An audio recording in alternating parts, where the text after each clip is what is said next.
Hey, folks, Zach Osterman here, IU Insider, Indianapolis Star. This is Mind Your Banners for October 29th, 2025. We were running just a little bit behind. Sorry, I got into the studio and found out someone had fiddled with a bunch of the settings, and there was a big basketball court plastered under the screen. And seeing as this is going to be, I think, a pretty football-centric podcast, I thought we needed to move away from that and not cast certain aspersions. But Mike Niziolek is with me. Mike, how are you? I'm good. I'm tweeting it out right now, telling people to bother you. You're even later to this podcast than I am then. How does that feel? Well, you keep changing the time, so I had to adjust my calendar. It's very challenging. Your calendar, mind your calendar. The name of our companion podcast about how our podcast is always 10 minutes late. He is Mike Niziolek from the Herald Times. I'm Zach Osterman from the Indianapolis Star. We're going to talk a lot of football today. We'll probably tack a little bit of basketball on at the end. Obviously, Darren DeVries' team does not play until 1 week from today. We're talking on Wednesday, October 29th, but we were both at the Baylor game, exhibition game on Sunday, and we never really got a chance to kind of break all that down. But, I mean, Mike, the football is certainly what everyone is kind of focusing on at this point, and it strikes me that we're sitting here and talking, basically on the eve of November, which means the eve of, let's be real about it, the stretch run of the season.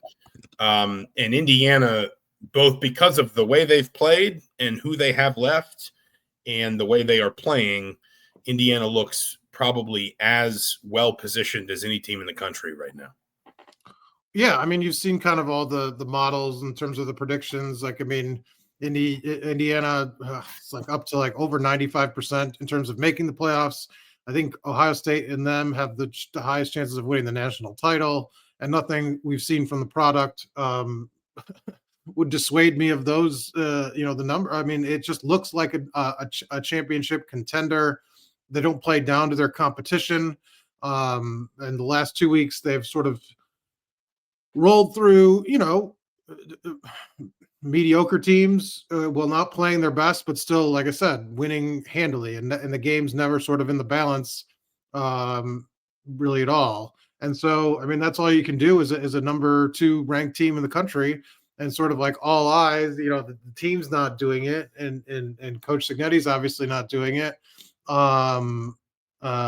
Looking towards that Indianapolis and Big Ten title game and possible matchup against Ohio State, because that was the game that they kind of last year sort of, I think, hurt their credibility, and they had to kind of dig it back, and they have. But it's hard not to sort of project that out just with the way they've been playing. Well, and I think, I mean, that game became one of the more anticipated games last season because it framed so much around, to a certain extent, both teams' playoff credentials, but certainly Indiana's. What's striking to me this year is the shoe's almost on the other foot. The wins Ohio State has kind of piled up to this point, and the ones that they could get between now and, at very least, Michigan, if not the Big Ten championship game. No one is doubting that Ohio State's one of the best teams in the country. I think you said it well on Saturday when I asked you if you thought Indiana should be ranked ahead of Ohio State, that Ohio State has equity as the reigning national champion. But now the shoe is a little bit on the other foot, and people are sort of saying, well, we need to see Ohio State against this Indiana team to answer certain questions, particularly, I think, about what Ohio State's capable of doing against elite defenses. And, their own defense might be the best in the country. It is certainly in that conversation. So is Indiana, so is Oklahoma, a couple of others. But, in a way, this is going to sound, very sort of pastoral, but in a way, it would almost be a shame if we didn't get that game at this point, because these are the 2 best teams in the Big Ten. And if one of them, that there are, I think, more tiebreaker scenarios that could rule Ohio State out. Primarily, if Michigan wins out, then I think Michigan goes to Indianapolis and Ohio State doesn't. Obviously, I think Indiana. Or they would beat Oregon then? Is it? Yeah, I don't remember, to be honest with you. Okay, because Oregon would be in the mix if they went out too, right? I mean, because and then Iowa is still in there as well. Yeah. I believe, and there's this is one of those, like, we need to run 1,000 simulations and look at how many come out in this direction. I believe in a lot of cases, though perhaps not all, Indiana technically still has a loss to spend. I'm not talking about Indiana side. No, I know, but I'm saying Indiana could trip up. It's also worth pointing out Oregon and Iowa can't both finish with one loss because they play each other. Right. My point here is it's possible that one of these teams trips up and doesn't get to Indianapolis, but it does feel like last season that game was framed so much around Indiana and proving or disproving what Indiana was. This season feels like it is framed much more around these might be the two best teams in the country, and it would be an awful shame if we did not get a chance to see them play, especially in a game like that where they both want to win, but there is relatively little penalty for losing. And so you feel like you might just get a better football game, frankly, if that makes sense. Yeah, no, that makes sense. I mean, the stakes will still be high. I mean, number one, no doubt. Yeah, absolutely. Like you said, I think that the negative, you don't have to go on worrying and feeling pressure, but I mean, obviously you still want to win it because there is a benefit to it. But Hooperazzi asking, what was he, when those letdown happen?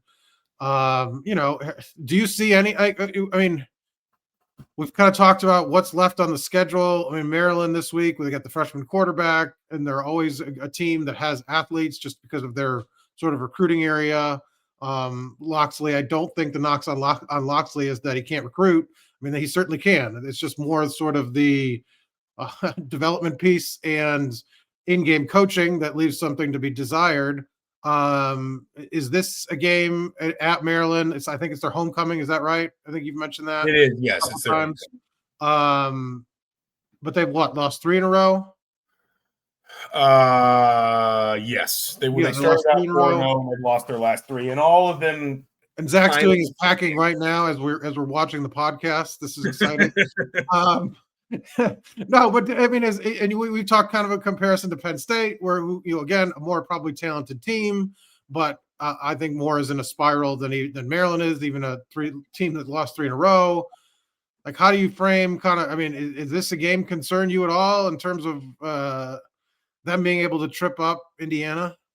And they did play, and we should mention, ironically, one of the closest games last year was the Maryland game, and 3 quarters that game was sort of Maryland's to lose because Indiana, they had 2 interceptions, I think, in the first quarter, uncharacteristic mistakes, and then Maryland kind of gave the game away a little bit at the end.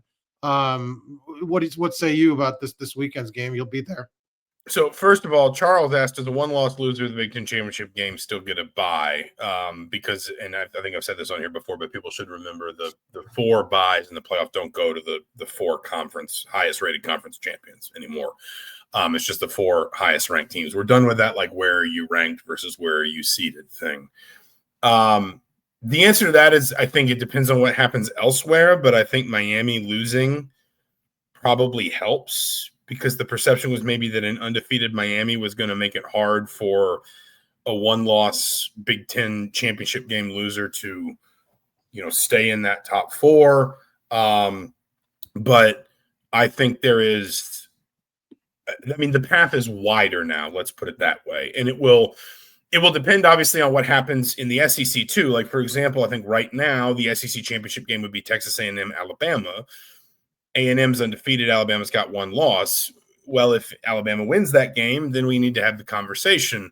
If A&M wins that game, then a 1-loss Big Ten team is probably ahead of a 2-loss Alabama team, assuming we're talking about 2 12-1 or a 12-1 Big Ten team versus an 11-2 Alabama team. And the other thing I would say too is, if we're in this scenario and it's 12-1 Indiana, they probably have a better case than 12-1 Ohio State, because I do think it'll do. I mean, the game itself will probably factor in. Like, if Indiana were to lay a complete egg, sure, like they're not going to have a strong case over another 1-loss team because of recency bias as well. And I know I'm going to write about it next week for the kind of the debut of the rankings. Like I did like a mock selection down in Dallas and kind of saw some of the how this all works. They are loath to sort of punish teams for playing that extra game, but that will make a difference. It will factor in. And if you just sort of look awful and don't hang, like, when you're at that level, you're ranking the top 4 teams, that's going to be an argument against you that's hard to get past if Alabama finishes with 1 loss, wins the SEC title game, and is coming. But what I'm saying is, if in this scenario, and like I'm not changing it. Forgive me, I already made the note for the chapter mark talking about Maryland, and now we're talking about playoff buys. So we're just going to keep on this tangent for a minute. Let's live in a world where the current championship games in the Big Ten and the SEC are what, like on December 6th. It's what it would be today, which is undefeated A&M against 1-loss Alabama and undefeated Ohio State against undefeated Indiana. If Alabama wins, then the conversation about where a 1-loss Big Ten team lands and whether maybe Texas Tech could jump them, although I think that's harder now, or whether maybe a 1-loss, or even, because there is still an undefeated team in the ACC, Georgia Tech, a no-loss ACC team could jump a 1-loss Big Ten team. But if, for example, A&M, which is undefeated right now, beats Alabama, and you have an undefeated A&M, 2 1-loss, or an undefeated A&M, an undefeated Big Ten team, a 1-loss Big Ten team, and a 2-loss SEC team, that's where I think it's like you would really have had to, like, as you say, lay an egg in Indianapolis for a 1-loss Big Ten team to fall below a 2-loss SEC team. And I think, too, the other piece of this is, and I said this a minute ago, if you look at the resumes, if we get to that point, Indiana is probably going to have a more compelling case as a 1-loss Big Ten championship game loser than Ohio State would in the same position, because Indiana State's wins are better. Indiana's wins are better. I'm sorry. Well, and I think they will also have, I'm looking at Texas A&M and Alabama. Their resume is far and away better than Texas A&M, like by a wide margin. Yes, Texas A&M did beat Notre Dame on the road. Their other road games are Arkansas and an LSU team that just fired their coach. They'll face Missouri this week, but a Missouri team without their starting quarterback. And then Texas, we'll see what that is at the end of the year. I mean, Alabama's resume is probably the much more imposing one of the two. Obviously, wins over Georgia, a Vanderbilt team that's ranked now 11th after losing to them. Win over Tennessee. They also still play Oklahoma. So, Alabama's probably got the better resume of the two SEC teams. So that'll be kind of interesting to see, like you said, what happens if those two teams meet. If Texas A&M were to lose and they're the 1-loss team, I don't see how they would be able to jump. There'd probably be a conversation about Alabama at 1 loss, but again, if they win the SEC title game, they'd be in, so it wouldn't matter. Really quickly, I did change it up because we've gotten a lot of playoff questions here. IU and VA says chatter is picking up over a 2014 playoff. Have you heard anything behind the scenes? It is fair to say things have stalled a bit. The Big Ten's really not budging on its automatic qualifier position. I think the SEC is not really there, although I think there are some in the SEC, namely the coaches, that wouldn't mind the automatic qualifiers. The smaller conferences within the Power Four are obviously incredibly resistant to that. Was there a hard deadline for what the next year had? Because I mean, they're approaching December 1. I'll double check that, but I'm almost certain it's December 1. I'll double check it in a minute. If nothing is decided, then we will just stick with a 20 or a 12-team playoff through 2026 at least. And I think things get more confusing, but then I can't remember if the qualifier that the Big Ten and the SEC have to sign off on any playoff expansion expires after this year or maybe after next year. I can't remember. But for this year, or for this year's expansion of next season's playoff, I'll double check. I'm almost certain the deadline is December 1. It's just approaching, so there's not a lot of runway to sort of. And there aren't this is not the time of year when you can get a lot of the stakeholders in the same room together. Now, if there was some kind of movement, if ESPN called and said we've got an extra $1 billion, like, let's get everybody on a Zoom call. Obviously, sure, that might change things, but this is not the time of year when you're normally going to get all these stakeholders in the room. And in fact, the last time that did happen, which I think was a conference commissioners meeting, if I'm not mistaken, up at Big Ten headquarters earlier this fall, things got to such an impasse that they announced essentially AD working groups. And my understanding is that there's almost a feeling that the commissioners have become so entrenched against one another that there's hope that the ADs, who tend to have more familiar and informal relationships with one another, better working relationships, can maybe try and dislodge something here, because there is, to IU and VA's point, there is some there are some influential voices that would like to see a 2014 playoff. I'm not gonna lie, that seems large to me. I honestly actually really enjoy what we have gotten at 12. If you want to go to 16, I can get behind that to a certain extent, but I think 12 is, somebody here, IU Sports said 12 is great. Right now, it seems like 25 teams have playoff hopes. I think that's about the right number, right? Like I think that's a good number of teams that should have an opportunity to make the playoff at this time of year. I think if you keep expanding it, it becomes too inclusive and it waters down the overall product. But I would be shocked if it doesn't expand at some point. How it expands, what that looks like, I think that is still very much on the table and undecided. To your question about Maryland, and I think forgot that's what they're playing. You basically said, "What do you think of this game?" No, I was teasing. I was teasing. It was like 10 minutes ago. You're like, and now Maryland. It was. I mean, Kurt Cignetti came in with the same list of incredibly. Coaches used to do this on their coaches shows, right? Like Vince Dooley at Georgia would just be like, "Well, they have one of the finest punters that I've ever seen." The more they talk about special teams, the more that they don't find. Exactly. And there, I saw more than one Maryland fan clipping that part of his news conference and saying, "Oh God, what's he going to do to us this weekend?" But what I would say, that the things that do stand out, number one, Malik Washington looks the part. He's a freshman, and you don't want to overstate what he's done. But I think it's only 3 interceptions, 2 sacks. Like, he's not making a ton of freshman mistakes, at least to the naked eye. Maryland doesn't turn the ball over, and they don't allow sacks, which are both things that tend to be part of Indiana's winning formula. So if I'm in, and I think Hoop pointed out too, they have led in the third quarter of all 3 games they've lost. Now, that is a little bit of a feature of some Mike Locksley teams that fade down the stretch as the season wears on, and that's a concern. And Maryland is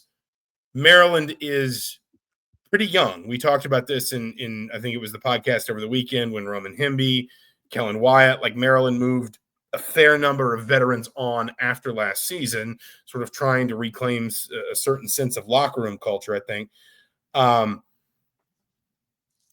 loath to call anything a trap game for Indiana anymore, because if there was a trap game, trap game. If there was a trap game on the schedule, Indiana would have already fallen into it. They've already played trap games. I think if Indiana struggles with Maryland, it will be on Maryland's merits and Maryland's performance. It is hard for me to imagine Indiana losing this game. I would have said it was hard for me to imagine Indiana not covering against UCLA, and then boy, did they make that look easy. What I will be watching as much as anything is Indiana generating pressure early, because I don't see a world where Maryland can win this game if Malik Washington is under anything resembling the stress that Nico Iamaleava was last weekend. Yeah, the lineup, I was just checking the line. It started, they opened as 16.5 road favorites. It's now up to 22.5. So apparently that's a enormous move. Everybody saw that started Cignetti's press conference and was like, apparently we're hammering Indiana. They throw the ball an awful lot for a team with a freshman quarterback. They've hit 47 or more pass attempts 3 times this season. They don't run the ball particularly well. I mean, you talked about kind of he's not making a lot of mistakes, but I don't know. You give this Indiana front 7 and secondary 48 chances to sort of mess with them. I think a lot of people, I think Locksley mentioned this too at his press conference, talked about sort of their simulated pressures. Like this is gonna be a lot for a freshman. I know one of the plays, Nico kind of got early. One of the pressures that kind of, I think it wasn't the interception, but it was one of the key kind of sacks. They had 6 players on the line, dropped a defensive. Kamara dropped. The linebackers both blitzed, and I mean, it's like for a young quarterback, those are going to be the things that I think why you don't have a lot of faith in Maryland pulling this out. What Brian Haynes is going to do, what the scheme that he brings, it's just so hard. You have to be so ready for those looks, and you don't know where the pressure is coming from. And a lot of times it's just 4, but you don't know which 4, and you don't know where they're coming from. And I think you've seen kind of younger quarterbacks get tripped up against it, and that's why I sort of like, yeah, maybe they have a hot start, or maybe he, can do a little damage. But if you extend the 48 pass attempts, that's an awful lot of times. It's mistakes. It's not like they're that explosive. Like if you're going to throw the ball that much, like there needs to be some productivity to it. Like they're 12th in long scrimmage plays in the Big Ten. They are 16th in third down conversion rate. If you look at like total offense, I think they average like right at 350 yards a game, which is by this point is not a great number because that means you started to wash out, those 2 or 3 games at the beginning of the year where you were hanging a crooked number on an overmatched opponent. Well, they haven't thrown for over 300 yards. I mean, even in those the Townsend, Northern Illinois, Florida Atlantic, most passing yards they had was like 276. So it wasn't like they were putting up a ton. Washington's best game was against Townsend, obviously. That was the only game where he's only completed over 70% of his passes twice against them in Nebraska. To your point, I mean, Malik Washington is he's attempted the most passes in the Big Ten, 268. A lot. But he's only averaging 6.4 yards per attempt, and he's only got 11 touchdowns. Now, he's only got 3 interceptions, and I think that's really important to note for a quarterback. And then you sort of juxtapose that next to how few sacks they're allowing and how well they're kind of protecting him. And I think Hoop points out his mobility is probably a piece of that as well. He's probably got a little bit more freedom to roam than some quarterbacks, but he's not completing 60% of his passes. He's only averaging 6.4 yards per attempt. And he's only got 11 touchdowns. And I know Mendoza is a Heisman contender, so it's kind of unfair to compare them. But on 65 fewer attempts, Fernando Mendoza is completing almost 73% of his passes. He's averaging more than 3 yards per attempt, and he has 24 touchdowns. To Malik, it wouldn't surprise me if I mean, maybe this is too lofty, but if Washington matches his season total interceptions on Saturday, he has 3 interceptions on Saturday. He's also only run for 98 yards this season, and again, we talked about he's only been sacked like twice, 3 times, something like that. So yeah. It's not like he's run for a ton of yards that have gotten wiped away. He can be mobile, but like Maryland. I mean, there's a real extent to which, and I haven't watched a ton of Maryland the last few weeks. It certainly felt this way earlier in the season that there's like low risk, low reward in that offense. That there's, they are being. They're bringing a freshman along, right? Right. I mean, they're being understandably protective of their freshman quarterback, who they clearly want to sort of see himself as their future.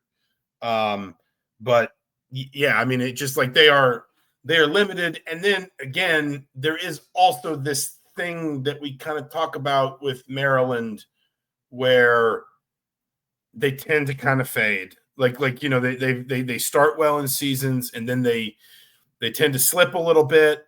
Now, listen, I have seen Maryland teams hang with some of the best teams in the Big Ten in November at home, and it's homecoming. So maybe you get a little bit of a better crowd than what, frankly, I've seen at times in that stadium. It is just not a fan base that is turned up for football right now. But it is hard against sort of the balance of evidence to see this as a game that Indy, especially when you mention like just how much that line has ballooned, seeing this as a game that Indiana doesn't win. Well, I think we talked about this on like if you're going to so even if worst case scenario, this is a close game in the fourth quarter, who are you not literally betting on, but betting on to outcoach the opponent. Loxley has, I think, like they said, I think somebody said in the comments, they've been leading at 3 or like late in the third quarter of all those 3 losses and lost them all. Like he's not. I don't think Loxley is touting his record like Curt Cignetti does in one possession games or close games. And so, like, even if they just kind of, it's a really slow start, and this is a competitive game. We saw it last year where Indiana pulled it away late. I just feel like, man, if this is a close game, still, this is if Indiana pulls it out. I just can't. It's hard to me imagine, Sarah. And I know there's a lot of comments in the comments about Aiden Fisher. He was listed as probable, we should say, and people were asking for how Isaiah Jones played. Really quickly, let me just drop this in, and then I want to shift to that. But to your point, because Curt Cignetti brought up what they're like outscoring opponents in the first 3 quarters or whatever. Yeah. The last 3 games, they have been outscored 44-7 in the fourth. He did not mention that about the fourth quarter. Yeah, no. I mean, like UCLA, I think, scored the last 13 points of the game. Nebraska outscored them 10-0 in the fourth quarter. And Washington, 2 of these games, Nebraska and Washington were at home. Washington scored 21 points in the fourth quarter. They should have won that game. They had no business losing that game. Those are big yikes. That's bad. But in terms of Isaiah Jones, I think the bigger issue, I mean, no, I don't think there was a drop off, but the bigger thing was that they weren't like changing the way they called the defense. Like it was all the same complex calls. They're still blitzing him. They're still moving him around. And so like if Fisher goes out, you have confidence that he can handle the actual workload and the making the plays, but also the calls don't change. And I think that's kind of maybe the bigger thing where he's the green dot. He's communicating the calls that the coaches call in, and they're not changing the way they call the scheme because Fisher's out. And I know they put a lot of fish on Fisher's plate because he's so advanced. He has so much experience, but it feels like, and Isaiah Jones talked about this after the game, that, he tries to, he's got to learn the whole scheme. He's not focused on learning outside linebacker. He's focused on learning everything. And so like, when you know all that, then you come into the game and there's no changes to how we can't call this sort of package, or we can't do this. Maybe they're limited in what they can do out of the 4-3 because they don't necessarily have confidence in a third linebacker if Fisher's out. But it was very clear to me that they trust Isaiah Jones to be the middle linebacker of this defense as if Fisher was in the game if he's out. Somebody actually mentioned, and we don't have to spin this off, but I do think it also frames into it is part of the framing of this conversation too. Somebody said, just a minute ago, I threw up a comment that somebody said Curt Cignetti's got a big rebuild job to do in the portal. And obviously that's a conversation for after this season, of course. But like Isaiah Jones is one of these players that, kind of gives you hope because I think one of the players that has felt least replaceable, and I think this was something that was striking in that UCLA game, is that one of the players that has felt least replaceable across these 2 years has been Aiden Fisher. Because you talk about he's got the green dot in his helmet. When in the few occasions we've gotten to talk to Brian Haynes, he raves about just like how on the same page, how connected he and Fisher are. Fisher can he says he can read his mind. He knows, sometimes Fisher will challenge his call and be right about it and say like, I think we should do this instead of that. And he turns out to be the right decision. You talk to people within the program, and Fisher is like basically as, no one player can lead an entire football locker room. There are too many individuals, but Fisher has as much authority in that locker room among his teammates as anybody. Well, they credited him last year with like the culture change, not even just like anything on the field, like the behind the scenes, like we need to get these Indiana guys on the same page. And like, he was like the lead voice in a lot of that. Yeah. But I think it's encouraging, not just the way Jones has played this season, because sometimes a guy can, step into a role and so much of the attention is focused on an older, more experienced, more proven teammate that he's allowed to just kind of run free, and it's not that big of a deal. And then when you ask him to sort of step into more responsibility, he struggles when suddenly he's the one that's got to deal with all the extra details and all the extra attention from the other team, the opposing game plan. I think it's encouraging, frankly, that not only do you see Jones expanding his impact, but when he kind of gets an audition for being next year's Aiden Fisher against admittedly a not great team, he passes it with flying colors. Yeah, and I think if you're looking for encouraging, somebody mentioned kind of Aiden Fisher and Jalen Walker being Isaiah Jones, and the development of those two, the development of Mario Landino, the development of even Jamari Sharp from where he was a couple of years ago. I think this is all on the defensive side. I mean, that's what's encouraging, that this rebuild won't necessarily have to be as big in scope as you might expect with what they're going to lose, and that you have some encouragement that not every position needs to be that way, that they have guys waiting in the wings that they see that will be able to sort of step up, and they'll be able to sort of be more strategic about what because key positions, wide receivers probably one where you're going to need a couple guys just because you don't have the bodies there right now. But a guy like Charlie Becker too, they feel very confident in, and you've seen the development. And so, when you say rebuild, yes, just by numbers wise, like it's going to be significant, but they've done enough with the pieces that they have coming back where you sort of feel like, man, there is some guys there that will be, they give you a foundation that you're not starting from scratch necessarily. It'll just look different, like the way the offense looks different this year because you've got Omar Cooper in the slot instead of that trio of Cross, Price, and Williams, and you don't have CJ West and James Carpenter, so you do some things a little bit differently up front. But then next year, at least in theory, you bring back Tyreek Tucker and Mario Landino, and suddenly instead of that defensive line should be the one of the most, like, the turnover there, and then the fact that they're better now. Yeah, like, I mean, that should say that, like, you should have some faith in whatever the coaching staff has to do to get the recruits or transfers. Like, that thing was, the cupboard was very bare. An interior defensive line. They replaced 3 of the 4 starters. Almost, Kamara's really the only contributor, and Tyreek Tucker back, and it's like it's better than it was. I mean, that's pretty crazy. And Kamara's not even playing as kind of Cignetti talked about. The production's not necessarily there this year, and so you sort of say, like, man, this coaching staff does kind of development and scouting, and talent evaluation is there. Yeah, I threw this comment up from Hoop, where he said, and he's right, like, development is why Sig and the staff win. Like, they are the ability to see traits in players and fit them into what they're trying to do, I think is a big part of why this staff wins. I think I wanted to finish the football side of this, and this is admittedly a little bit self-serving because this is what I'm writing about ahead of the game itself. But we have both, in various ways now, kind of addressed this in what we've written here in the last few days.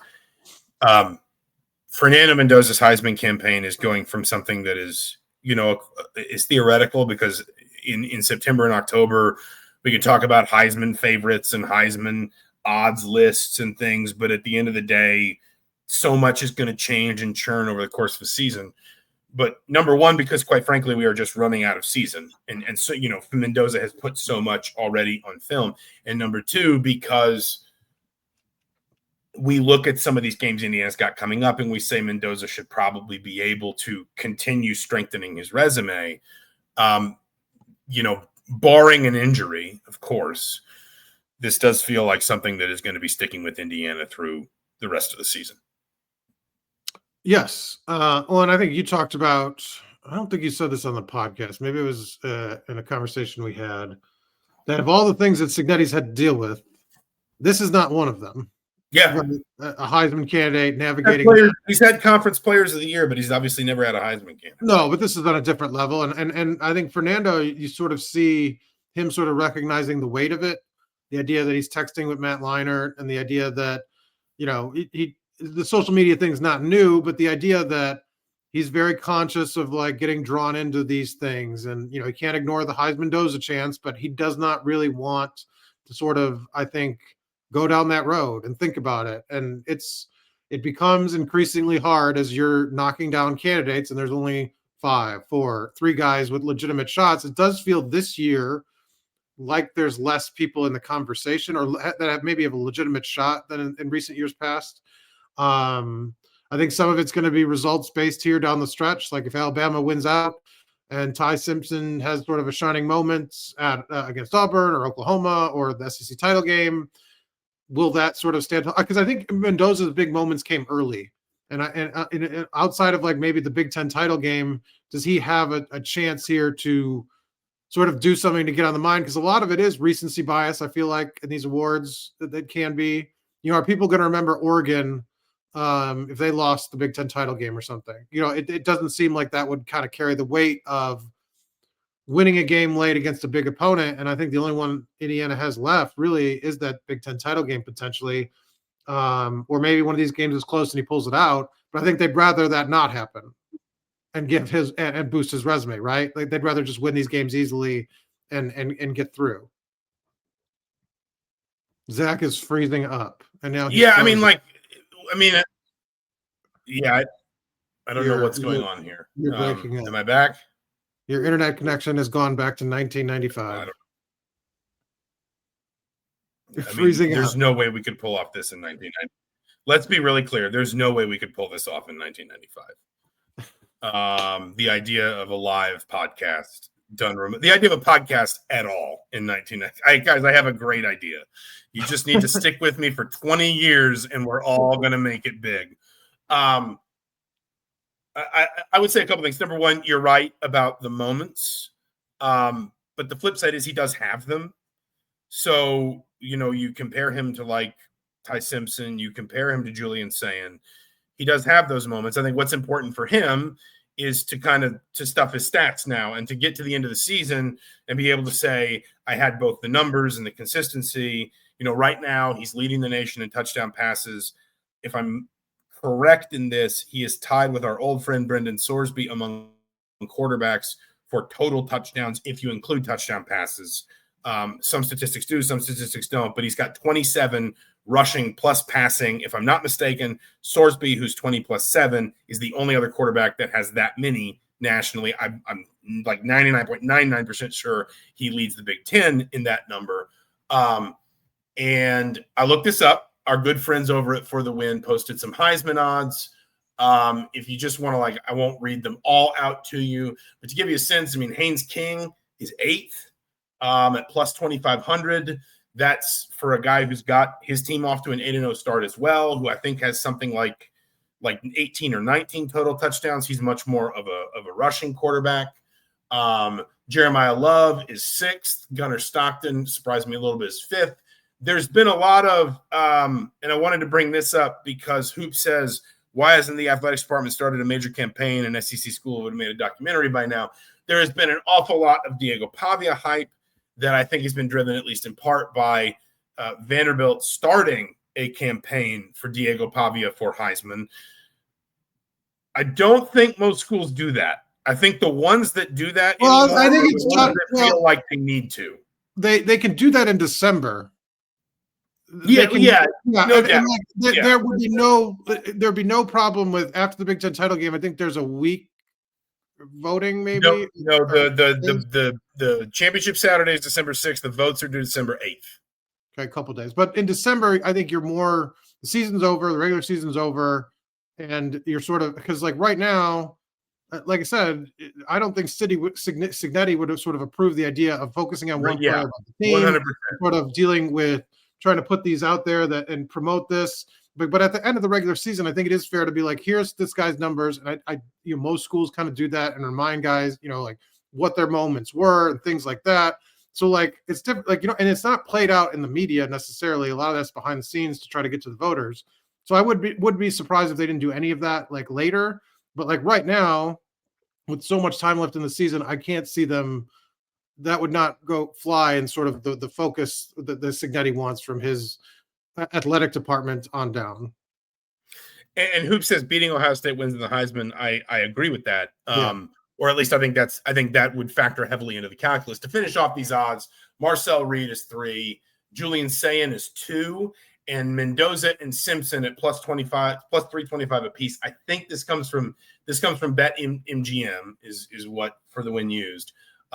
Mendoza and Simpson are at plus 300 and plus 325. So that's a very narrow gap. Now, here's the thing: Ty Simpson's got tougher defenses left.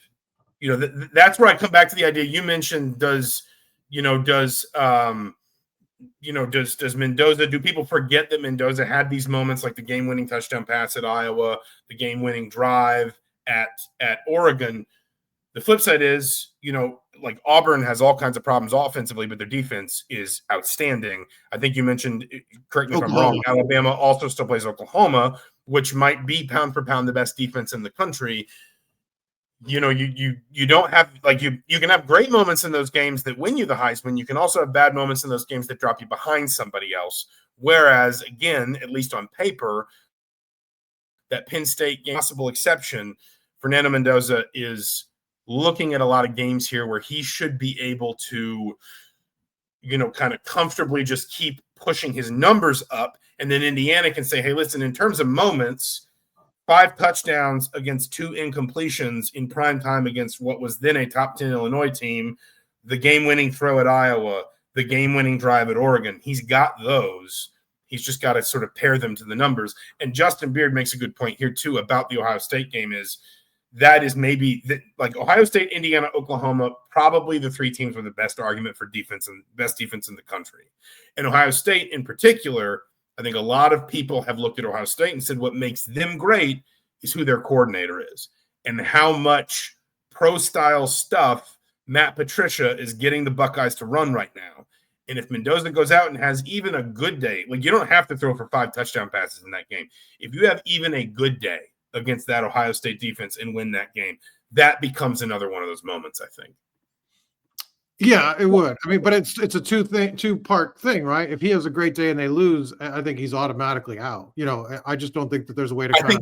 I think that like the discussion about the bye, I think that depends on what happens elsewhere. Because now we're sitting here and saying, as long as there's another candidate that if they're neck and neck, you have to sort of close it out. I feel like as a team too. I do feel like that. Possibly, yeah. I think. I mean, that's what I wrote about. I don't know if it's live on Thursday or Friday, but that's what I wrote about ahead of the Maryland game. Is like the fortunes of Indiana's quarterback and Indiana's season are like just sort of inexorably intertwined now. That like a Heisman candidate playing like it leads to winning, and winning leads to the strengthening of a Heisman candidacy. Like you just can't, like we're at that point in the calendar where it's clear he's a candidate and you're not going to be able to separate what Indiana does from what Fernando Mendoza does, and also vice versa.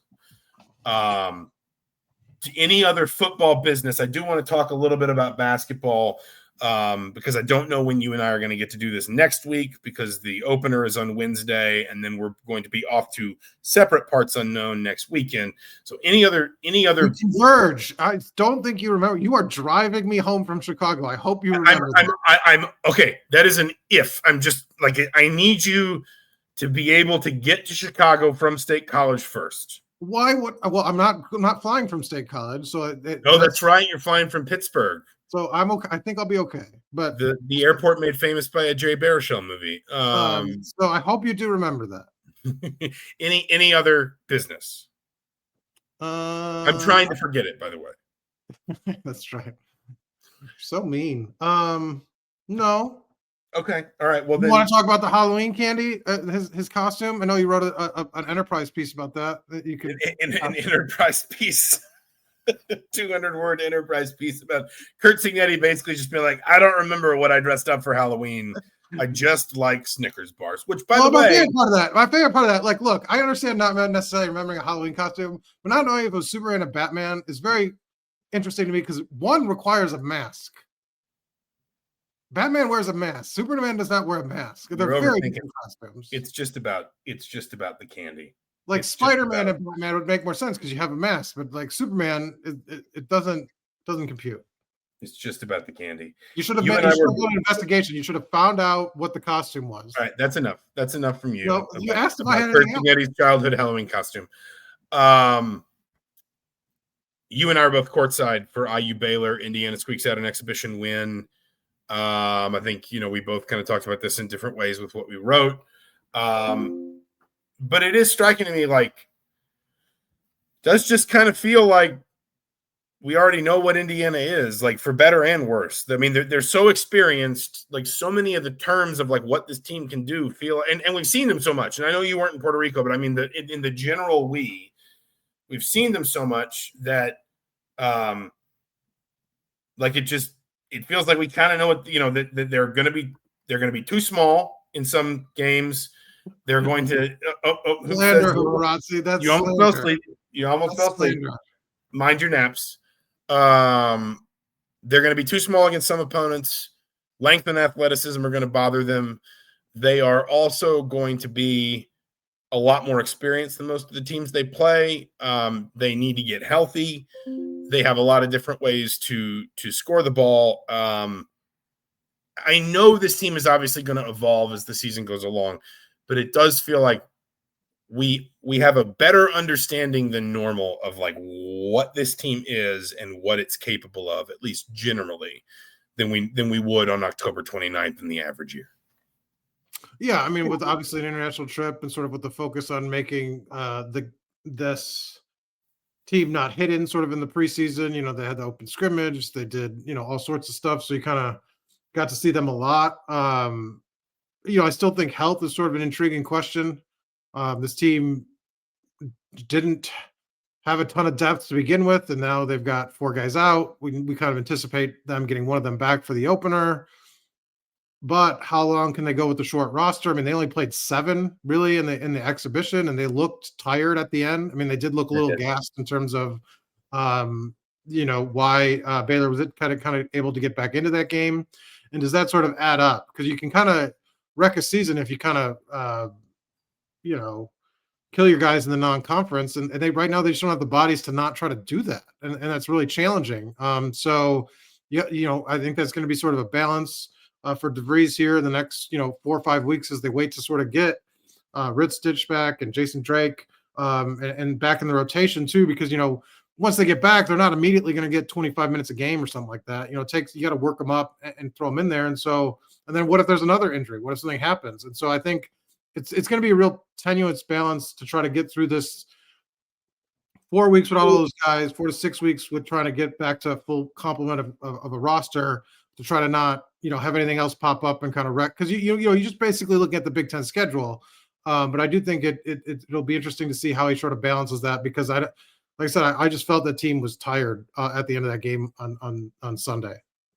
No, it did feel that way. I felt they both were tired, frankly. And you also remember that, like, from a preparation perspective, both teams are probably only just now beginning to sort of ramp down practices, right? Like this is the time of year where you're pretty much maxing out your practice time, as opposed to once you get into the season. And DeVries has kind of talked about his approach tends to be a little bit more sort of scale it back as the season goes along and all that.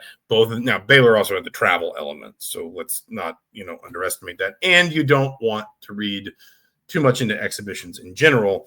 But yeah, I mean, I think health is probably this team's biggest question mark. Because you can look at it and you can say, when teams throw the athleticism at them that Baylor did, they're going to struggle at times to get into their stuff offensively, to stay in front of the ball on the dribble defensively. On the other hand, they're going to be a lot more experienced than most of the teams they played. I thought that showed up a lot, especially late first half, early second half. You could see Baylor making mistakes, like individual mistakes that Indiana just wasn't making, or mistakes that Indiana was capitalizing on, that Indiana was saying, honestly, the game-winning shot is kind of a great example. Tatum Connerway just does a little something in the open floor that gets his man on his heels. He buries him under the rim, and then instead of going up, he pump fakes, gets the guy in the air so he knows he can draw the foul, and then he goes up, and obviously he eventually finishes the layup and misses the free throw. But that's a very veteran move. That's not something a freshman or a sophomore would do in that moment. Hoop says the defense, any off night on defense will be crippling. I mean, I would suggest that any off night on defense in college basketball in general will be crippling. I do think this team will get a little bit better defensively over the course of the season, but I don't think they can. I don't think frankly, I think they're a little bit better defensively than they were in Puerto Rico. They just can't mask some of their size issues. Like they can't. No, right. That's what I was going to say. There are going to be some things that they just can't compensate for, though. Like Darren DeVries talked a lot about post-game Sunday, because the rebounding gap was 44 to 25. He said, we know we're going to be smaller than teams. Like, we have to be really intentional about how we rebound and how we hit bodies and all that stuff. And that's great. But there is an extent to which if your front line is 6'5", 6'7", 6'9", 6'7". I mean, there's 6'7". My son did that to me this morning. there's really only so much you can do, right? Yeah. So I think there are some, and that's where I go back to, like, there are some things that it feels like we know about this team that if they're not calcified, they are at least pretty well settled. But some of those are for the better, some of those are for the worse. It'll be fascinating to see how that sort of affects the complexion of this season. One thing fans can be happy about is this team's going to shoot the three no matter what, and they're going to shoot through it. And they've been asking for that for years. How many years? Yeah, and 20 of 21 from the free throw line is not to be sniffed at either. I mean, how many years have they been asking for?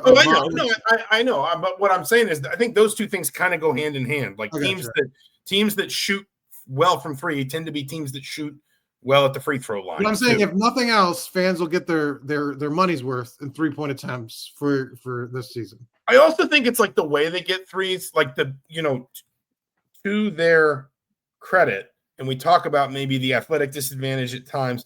They have some really crafty players like Connor Way, Wilkerson, DeVries, like players that understand how to use a shot fake, how to get a defender on the wrong foot, how to touch the paint. I mean, how many of their 3-point attempts are coming out of, some action that gets the ball into the paint, not in a post up, but gets the ball into the paint via movement and then back out again. I thought they had some, like, once Baylor got a little bit tired in the first half, I thought Indiana had some really good moments offensively. Basically, just once Baylor tired out and had to back off its defensive pressure, Indiana had some really good moments offensively where the stuff that they were running was creating just some really, really easy looks. Well, it's funny. I'm working on, and this is behind tease, working on a big profile story of Darren DeVries. It's good. You need to read it. I've gotten a sneak peek. Preview, part one. There'll be multiple parts. Advanced I was doing some more interviews about it the other day, and somebody mentioned this and I noticed it at the game that there's not a better coach on inbound plays and who's going to steal more points. And he did that like 3 times against Baylor. Like, they got points just right off the inbounds. One was, I think it was alley-oop that was really nice to Reed Bailey. But you see that coaching, and this is going to be a team that somebody's talking about the tournament. Like, if they make the tournament, it's because they're going to win 50. Games are kind of toss-up games because of, I think, like you said, the veterans and the coaching.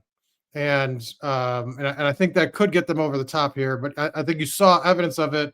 Like, this is going to be a well-coached team, and they're going to do things that get them extra points, that get them extra possessions because of that coaching. And it adds up. And you can see them winning some of those games. We've talked about, IU losing Northwestern, games that this team in recent years has sort of given up. You just don't think, I think DeVries is going to have a better job of winning those games. I think it's fair.